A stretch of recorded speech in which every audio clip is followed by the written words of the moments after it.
almost 5 o'clock in the morning. And na rin halos ng shift ko. Pero I'm surprised ha. Kasi dati pag ganitong oras, alam nyo ba na ang mata ko, ang sakit-sakit na niyan, yung ganito, ang kati-kati na niyan. Tapos nagluluha na. Pero ngayon ha, matatapos na yung shift ko, pero okay pa rin yung mata ko. So siguro nga, ay okay itong lutein, lutein from Well Toucher. And to think, this is my 5th day. Hindi pa ako nakatik lang pang 5. So, balik kahapon pa yung pinakahuli ko. So, 4 na beses pa lang ako nagtitake nito. So, 2 gummies every mag-take. So, ganito kalaki yung gummies niya ha. Ayan, ganyan. So, 2. So, 2 lang recommended gummies nito sa isang araw. So, huwag kayong mag-exceed sa 2.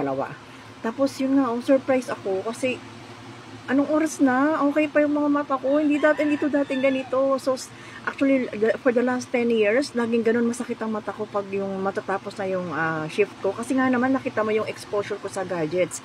So, aside from the laptop, tapos meron pa akong ibang mga gadgets.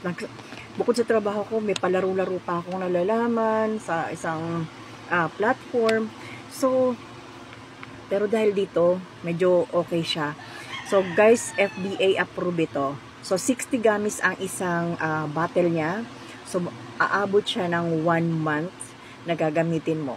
So, very safe siyang gamitin. Tapos, pero pag ikaw ay buntis at ikaw ay lactating mother, so better na mag-consult ka muna sa doctor bago ka mag-take nito. But for those medyo malabo na yung mata, ay, nako, subukan nyo nito. Pero, disclaimer lang hindi ito gamot. Hindi ito magtitreat ng kung ano may sakit sa mata ninyo. But it will prevent kung ano yung pwedeng mangyari sa mga mata ninyo.